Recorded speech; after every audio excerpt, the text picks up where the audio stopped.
प्यारे बच्चों, आप सभी का हमारे चैनल पे बहुत बहुत स्वागत है। दोस्तों, इस वीडियो के माध्यम से क्लास 10th के बच्चों के लिए सामाजिक विज्ञान का एक मोस्ट इंपोर्टेंट वायरल वीडियो लेकर के आ चुका हूँ। और बच्चों, इस वीडियो के माध्यम से मैं आप सभी को सामाजिक विज्ञान के पूरे किताब के मोस्ट इंपोर्टेंट सभी के सभी बहुविकल्पी प्रश्नों को बताने वाला हूँ, जो कि 3 मार्च 2023 बोर्ड परीक्षा के लिए सबसे ज़्यादा अति महत्वपूर्ण होने वाला है। प्यारे बच्चों, आप सभी यकीन मानो कि इस वीडियो को देखने के बाद आप सभी के बोर्ड के पेपर में 90% फिक्स हो जाएगा, क्योंकि आज की इस वीडियो के माध्यम से मैं आप सभी को महा मैराथन क्लास को लेकर के आ चुका हूं। और इस कक्षा के माध्यम से आप सभी को पूरे किताब के एमसीक्यू बताया जाएगा।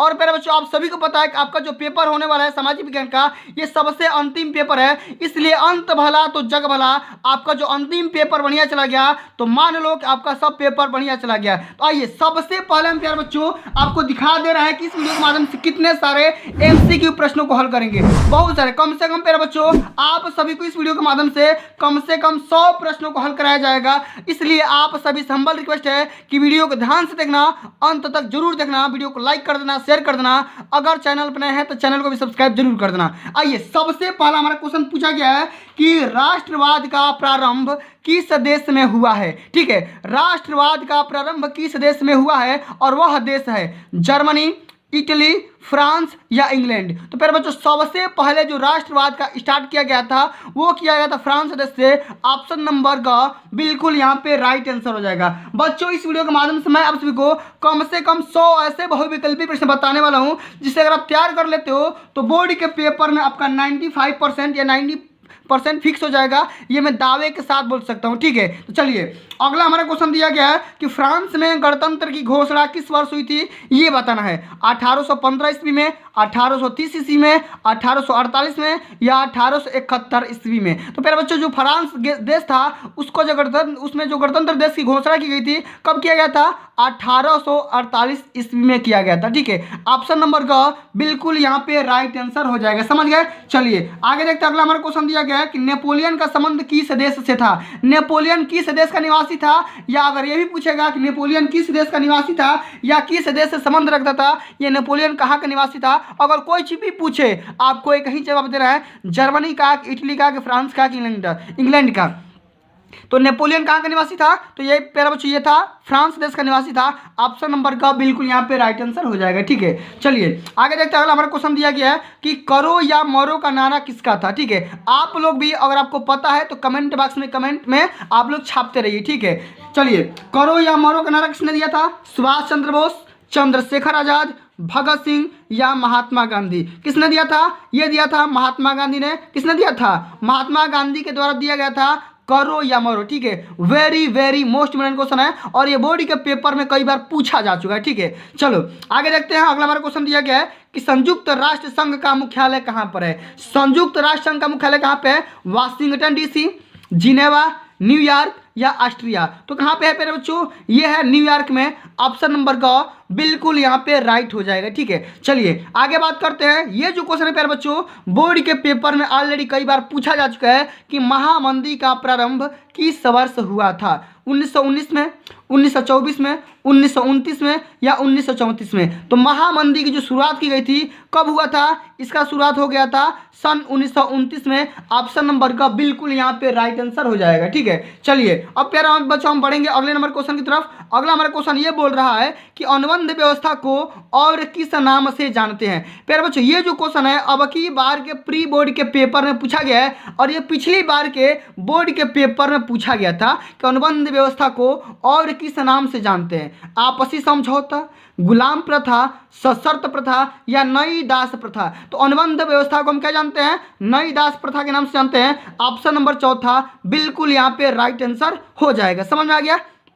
चलो अगला क्वेश्चन समझते हैं। अगला क्वेश्चन हमारा दे रहा है कि निम्नलिखित में से कौन सा नवीकरणीय योग्य संसाधन नहीं है। नवीकरणीय संसाधन का मतलब क्या होता है? जिसको इंसान ने बनाया है या जो इंसान के थोड़ा बन गया है। ठीक है, देखो नवीकरणीय मतलब क्या हो जाएगा? पवन ऊर्जा या आपका जल ऊर्जा, वन या जीवाश्म ईंधन। तो जो भी जीवाश्म ईंधन है क्या है? ये एक नवीकरणीय संशोधन, ये साधन नहीं है। समझ में आ गया? चलिए आगे देखते हैं। अगला हमारा क्वेश्चन दिया गया है कि निम्नलिखित में से किस राज्य में काली मिट्टी पाई जाती है। ऐसा कौन सा राज्य है जिसमें काली मिट्टी पाई जाती है, यही हमें बताना है। झारखंड में, गुजरात में, राजस्थान में या बिहार में। तो किसमें काली मिट्टी पाई जाएगी? गुजरात में। ठीक है, कहाँ पे, गुजरात में। अब प्यारे बच्चों ये मेरे कमेंट बॉक्स में छाप करके बताओ कि हमारा झारखंड किस लिए फेमस है, क्योंकि बोर्ड के पेपर में क्वेश्चन हमेशा पूछा जाता है कि झारखंड किसके लिए या किस उत्पादन के लिए फेमस है। अभी कभी तुरंत मेरे को कमेंट बॉक्स में छाप करके बताओ कि झरिया ये किसके लिए उपयोग होता है, ठीक है। झारखंड का एक और भी नाम है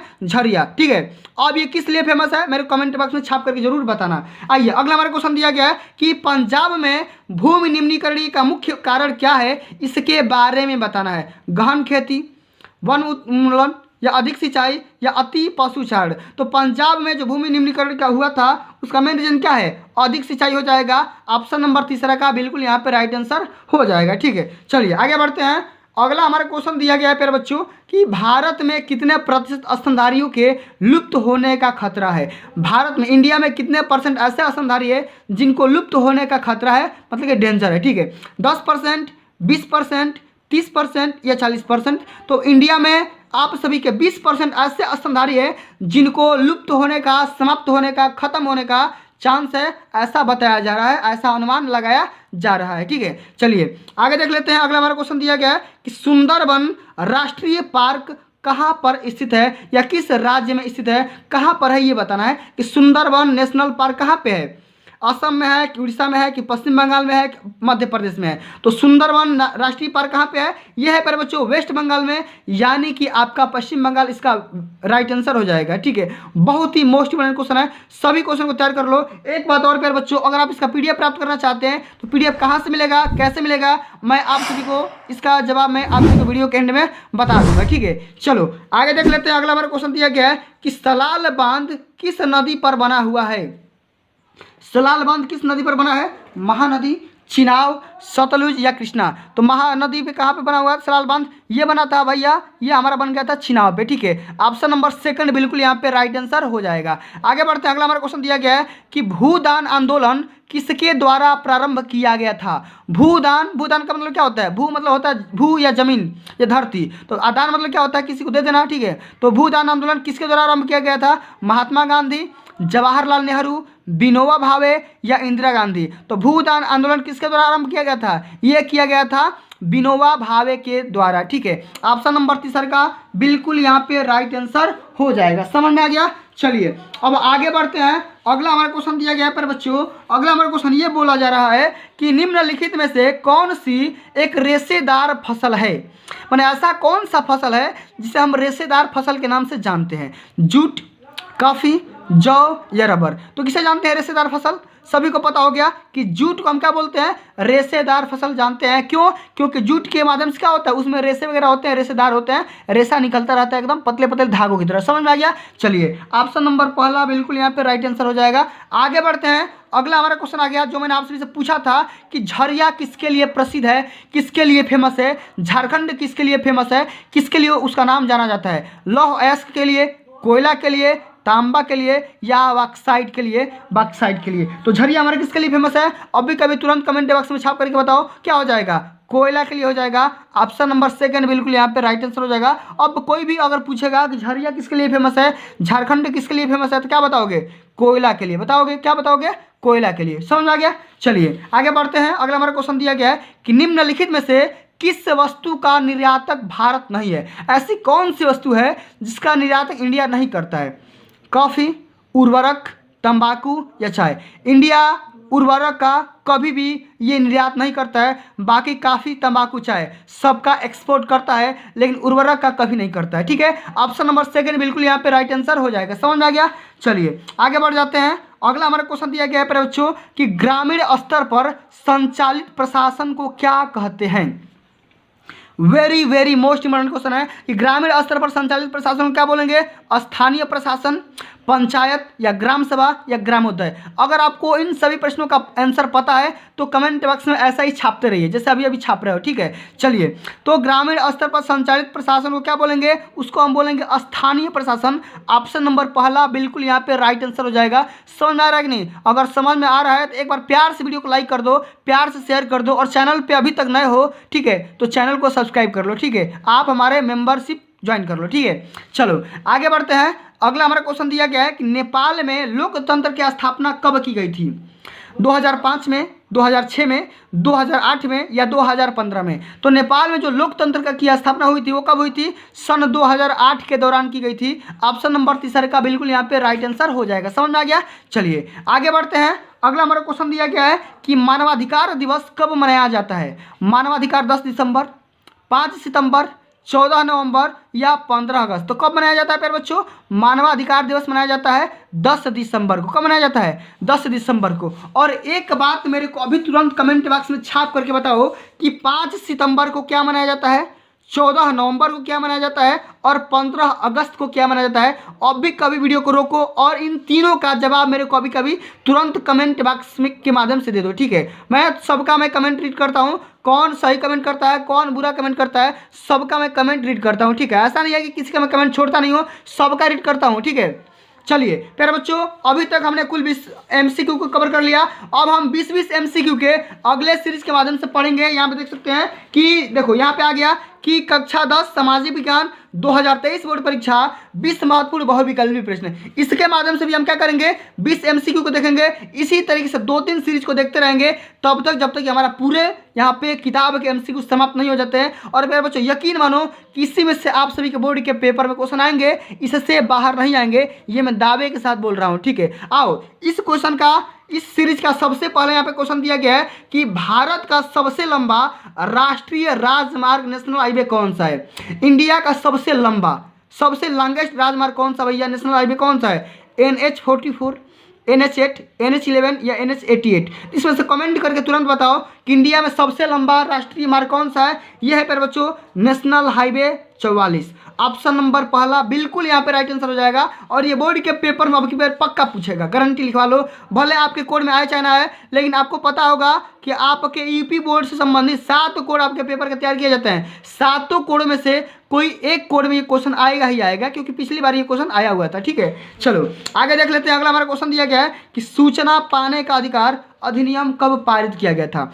सूचना पाने का अधिकार अधिनियम कब आया था?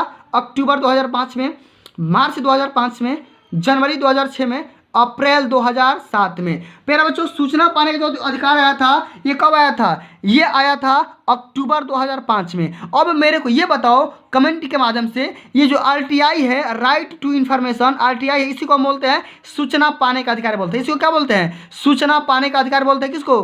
RTI को। अब मेरे को ये बताओ, ये जो कानून था, ये जो नियम था, अधिनियम था, अक्टूबर 2005 में तो आ गया, लेकिन ये एक्ट कब पारित हुआ ये मेरे को अभी तुरंत कमेंट बॉक्स में छाप करके बता दो। ये सूचना, ये जो अधिनियम था कब लागू हो गया था ये मेरे को बता दो, ठीक है? चलो आगे बात करते हैं। अगला हमारा क्वेश्चन दिया गया कि सर्वप्रथम विश्व व्यापार संगठन WTO किसके द्वारा शुरू हुआ? सबसे पहले निर्धन देश के द्वारा, अल्प विकसित देश के द्वारा या विकासशील देश के द्वारा या विकसित देश के द्वारा? तो प्यारे बच्चों सर्वप्रथम विश्व व्यापार संगठन जो था ये सबसे पहले विकसित देशों के माध्यम से स्टार्ट किया गया था। ऑप्शन नंबर घ यहाँ पे बिल्कुल यहाँ पे राइट आंसर हो जाएगा। समझ में आ गया?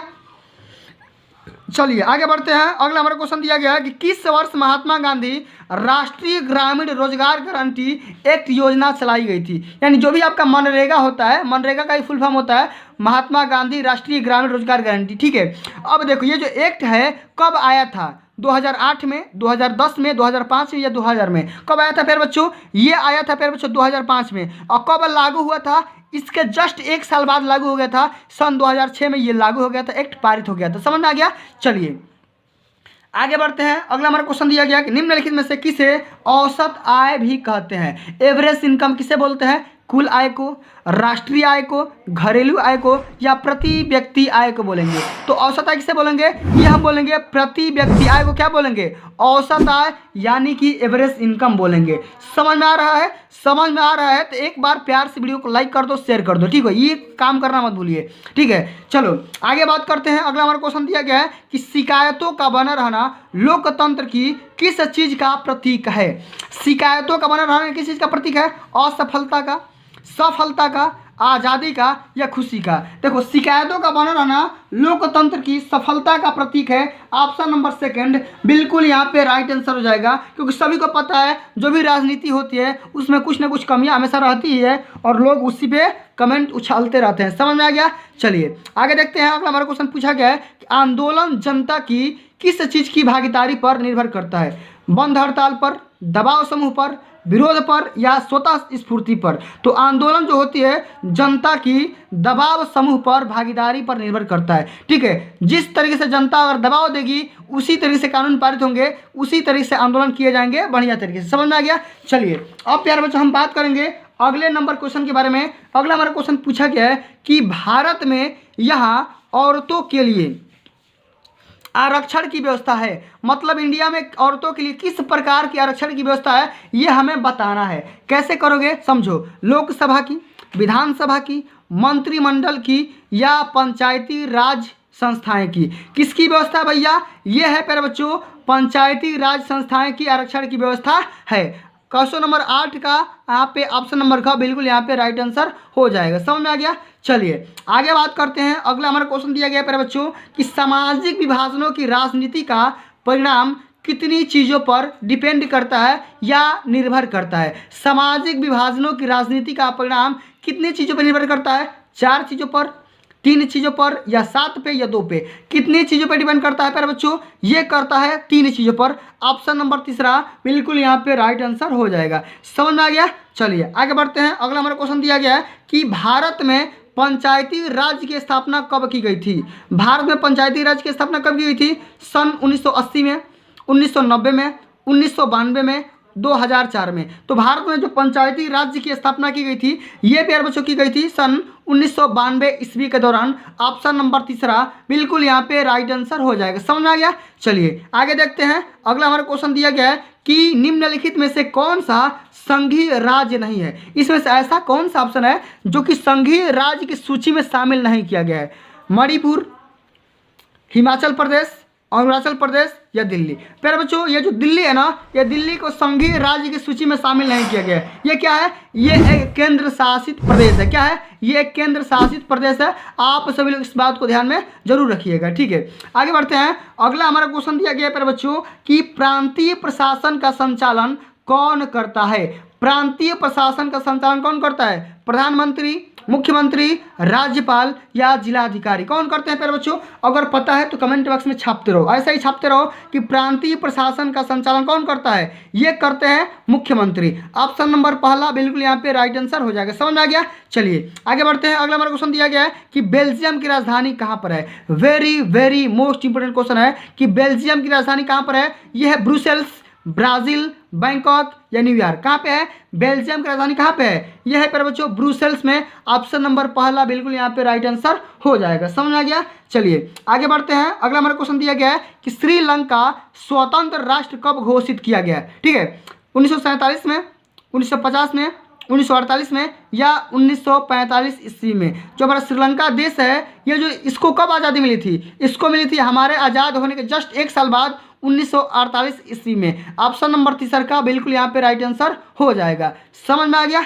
चलिए आगे देखते हैं। अगला हमारा क्वेश्चन दिया गया है कि निम्न में से कौन सा शब्द 2 या 2 से अधिक देशों के व्यापार को दर्शाता है? इसमें से ऐसा कौन सा शब्द है जो कि 2 या 2 से अधिक देशों के व्यापार होने के लिए दर्शाता है? ठीक है, ऑप्शन हमारा है आंतरिक व्यापार, अंतर्राष्ट्रीय व्यापार, बाहरी व्यापार या स्थानीय व्यापार। जब 2 या 2 से अधिक देशों में जब आपस में व्यापार होगा, एक्सपोर्ट इंपोर्ट होगा, बिजनेस होगा, उसको हम बोलेंगे अंतर्राष्ट्रीय व्यापार बोलेंगे। क्या बोलेंगे?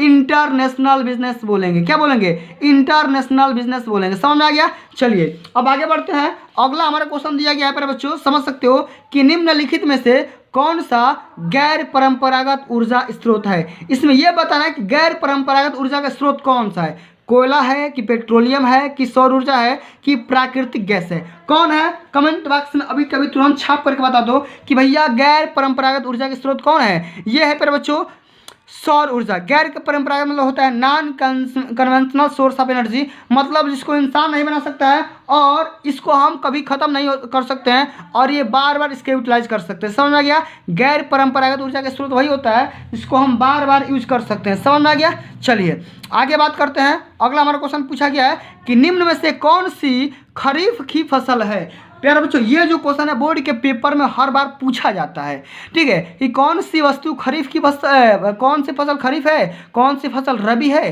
कौन सी फसल दलहन है। ये क्वेश्चन बोर्ड के पेपर में हमेशा आता है, ठीक है, इस बात को हमेशा आप लोग ध्यान में रखिएगा। तो खरीफ की फसल क्या हो जाएगा? चना या धान या कपास या ख और ग दोनों। तो खरीफ की फसल क्या हो जाएगी? ये आपका हो जाएगा धान भी हो जाएगा और आपका कपास भी हो जाएगा, दोनों के दोनों ऑप्शन सही हो जाएंगे। ऑप्शन नंबर चौथा बिल्कुल यहाँ पे राइट आंसर हो जाएगा। समझ आ गया?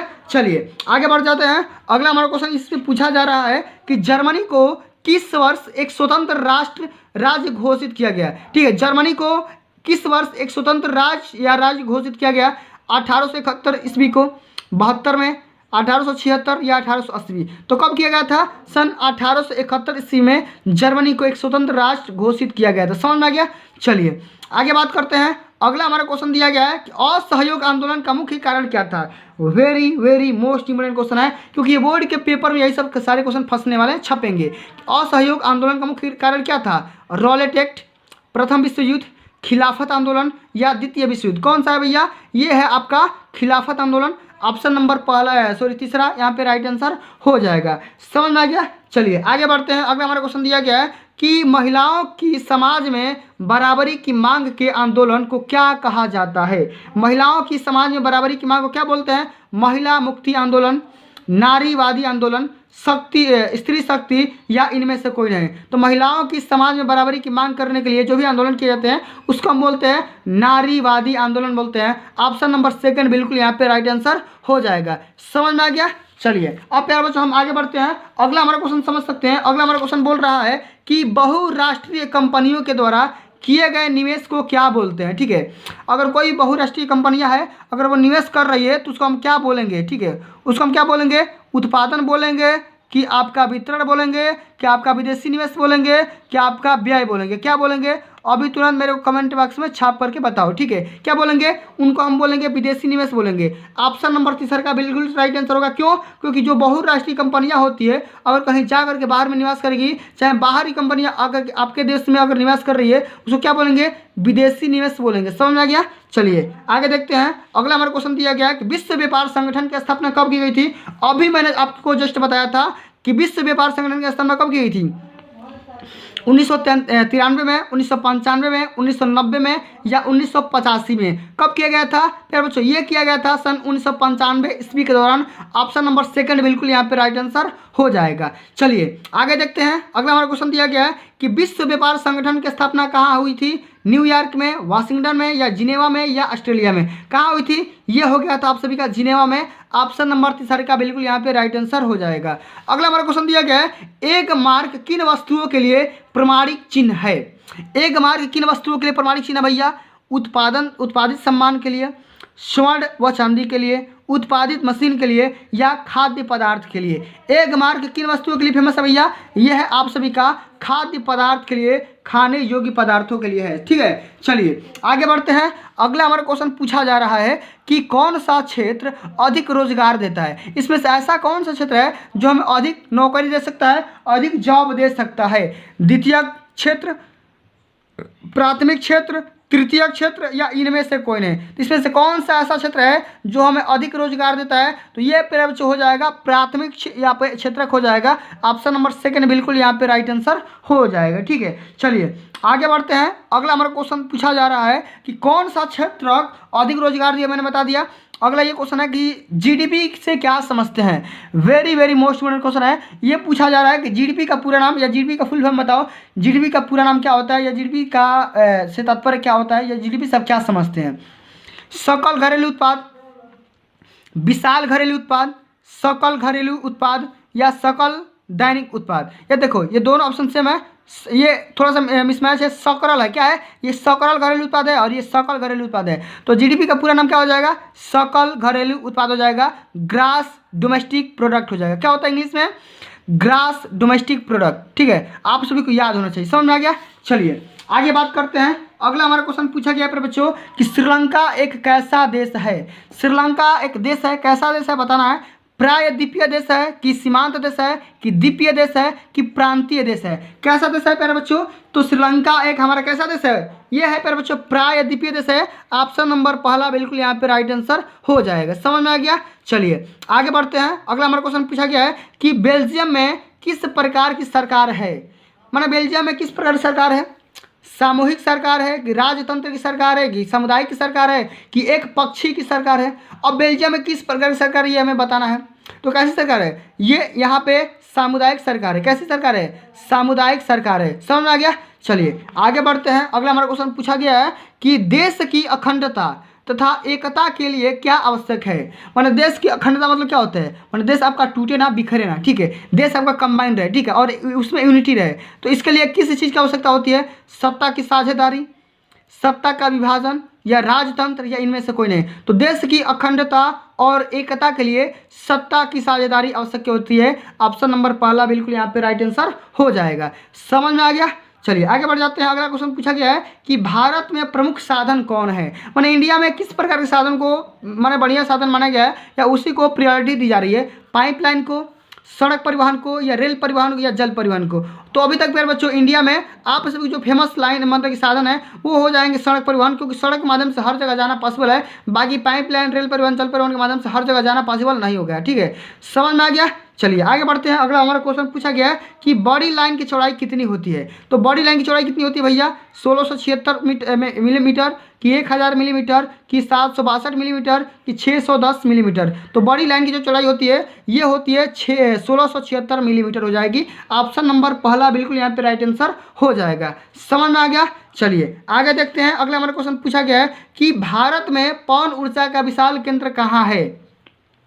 इंडिया में पवन ऊर्जा माने पवन ऊर्जा मतलब क्या? हवा से जो एनर्जी प्राप्त किया जा रहा है, ये इसका माने सेंटर कहाँ पे है? उत्तराखंड में, तमिलनाडु में या हिमाचल प्रदेश में या राजस्थान में? कहाँ पे है भैया? ये है आप सभी का तमिलनाडु में। ऑप्शन नंबर दूसरा बिल्कुल यहाँ पे राइट आंसर हो जाएगा। समझ में आ गया? चलिए आगे बढ़ते हैं। अगला हमारा क्वेश्चन पूछा जा रहा है कि रेडियो डी जेनेरो में पृथ्वी शिखर सम्मेलन का आयोजन किस वर्ष किया गया था ये आपको बताना है। ठीक है, 1972 में, 1992 में, 1979 में या 1998 में। तो रियो डी जेनेरो में पृथ्वी जो शिखर सम्मेलन हुआ था उसका आयोजन हुआ था सन 1992 ईस्वी के दौरान। ऑप्शन नंबर सेकंड बिल्कुल यहाँ पे राइट आंसर हो जाएगा। समझ में आ गया? चलिए आगे बढ़ जाते हैं प्यारे बच्चों। अगला हमारा क्वेश्चन पूछा गया है, समझ सकते हो कि निम्नलिखित में से किसे औसत आय भी कहा जाता है। माने ऐसा कौन सा इनकम है जिसको हम एवरेज इनकम बोल सकते हैं? अब बता दो। अब तो बता ही सकते हो, कुल आय को बोलेंगे कि राष्ट्रीय आय को बोलेंगे कि प्रति व्यक्ति आय को बोलेंगे कि इन सभी को बोलेंगे? कि किसको बोलेंगे? औसत आय। इसको हम बोलेंगे प्रति व्यक्ति आय को बोलेंगे। ऑप्शन नंबर तीसरा बिल्कुल यहाँ पे राइट आंसर हो जाएगा। समझ में आ गया? चलिए आगे बढ़ जाते हैं। अगला हमारा क्वेश्चन पूछा गया है कि चुनौतियों से लोकतांत्रिक व्यवस्था कैसी होती है? कमजोर होती है, मजबूत होती है, मजबूर होती है कि ये सभी हो जाती है? तो चुनौतियों से लोकतांत्रिक व्यवस्था कैसी हो जाती है? मजबूत होती है। ऑप्शन नंबर दूसरा का बिल्कुल यहाँ पे राइट आंसर हो जाएगा। समझ में आ गया? चलिए आगे बढ़ते हैं। अगला हमारा क्वेश्चन पूछा गया है कि दबाव समूह सरकारी नीतियों को किस प्रकार प्रभावित करती है? संगठन के द्वारा, एकजुटता के द्वारा, नियंत्रण के द्वारा या इनमें से कोई नहीं? तो देखो दबाव समूह सरकारी नीतियों को किस प्रकार प्रभावित करेगी? यह हमें करेगी आप सभी का एकजुटता और संगठन के द्वारा। ठीक है, ये हमारा क्या हो जाएगा? संगठन के द्वारा हो जाएगा। समझ में आ गया? चलिए आगे बढ़ते हैं। अगला हमारा क्वेश्चन पूछा गया है कि नेपाल में लोकतंत्र की स्थापना कब की गई थी भैया?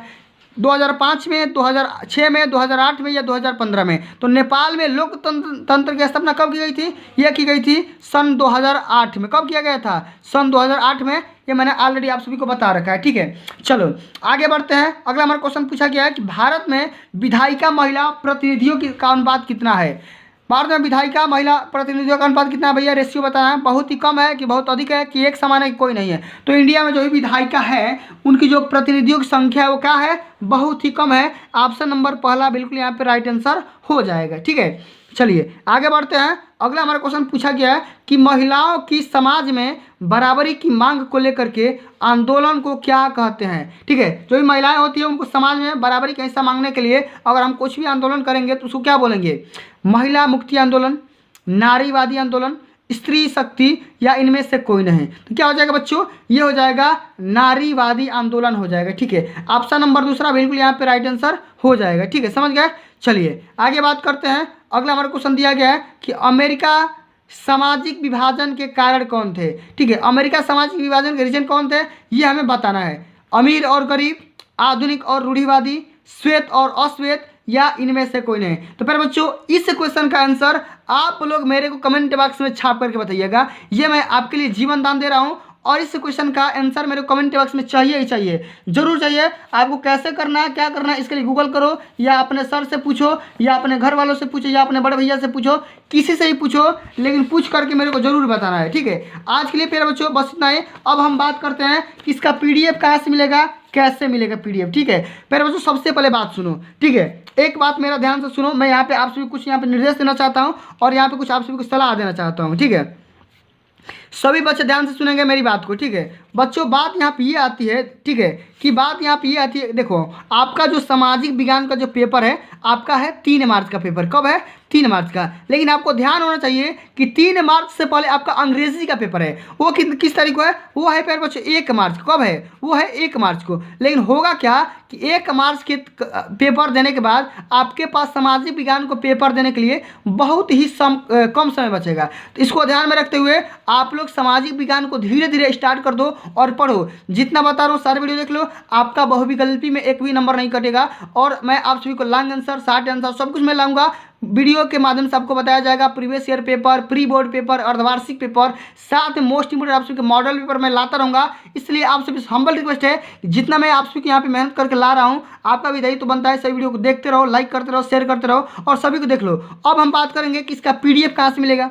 ठीक है, इसका अगर PDF प्राप्त करना चाहते हैं आपको टेलीग्राम ज्वाइन करना पड़ेगा और टेलीग्राम पे जाकर के लिखना पड़ेगा ऑनलाइन स्टडी सीरीज। ठीक है, आप क्या लिखोगे? ऑनलाइन स्टडी सीरीज लिखोगे। आपको एक माँ दुर्गा, ये माँ सरस्वती वाला फोटो सेम सेम यही लोगो वाला आ जाएगा। आपको चैनल को सब्सक्राइब करना है और वहीं पे हर एक सब्जेक्ट का PDF मिल जाएगा। मैं वहीं पे अपना नोट्स देता हूँ, वहीं पे अपना PDF देता हूँ और वहीं पे model paper, pre board paper, ठीक है, अर्धवार्षिक पेपर, हर एक पेपर वहीं पे अपलोड किए जाते हैं और वहीं पे आपको साझा किए जाते हैं। समझ में आ गया? तो इस बात को ध्यान में रखना है कि अगर 3 मार्च को पेपर है आपको धीरे धीरे तैयारी करना है, कच्चियों के चाल से चलना है। ऐसा नहीं है कि 1 तारीख तक सोए रहना है और 1 तारीख तक विषय में लगे रहना है। ठीक है, अभी मेरे बच्चों आप सभी के यहाँ पे अभी देखो विज्ञान का पेपर होने वाला है। अब आप आज तो आप सभी का संस्कृत का पेपर खत्म हो गया, अब संस्कृत के बाद क्या है? विज्ञान का पेपर है। तो विज्ञान का पेपर ही पढ़ते रहो। मैं जो भी यहाँ पे आप सभी क्लास लेकर आ रहा हूँ सारे क्लास को अटेंड करो। ठीक है, और वीडियो को लाइक शेयर करते रहना। एक बात और, अगर अपनी तैयारी को और मजबूत बनाना चाहते हो तो सारे के सारे प्लेलिस्ट के वीडियो देख डालो। ठीक है, जितना मैंने बताया ना, सभी pre board paper, previous year paper, अर्धवार्षिक पेपर या मॉडल पेपर, सभी प्रश्नों को, सभी मॉडल पेपर को आप सभी तैयार कर लो। ठीक है, क्योंकि यही सब सारे क्वेश्चन बोर्ड के पेपर में पूछे जाएंगे। समझ में आ गया? चलिए तो दोस्तों आज के लिए बस इतना ही, मिलते हैं अगली वीडियो में। तब तक के लिए जय हिंद, जय भारत, वंदे मातरम।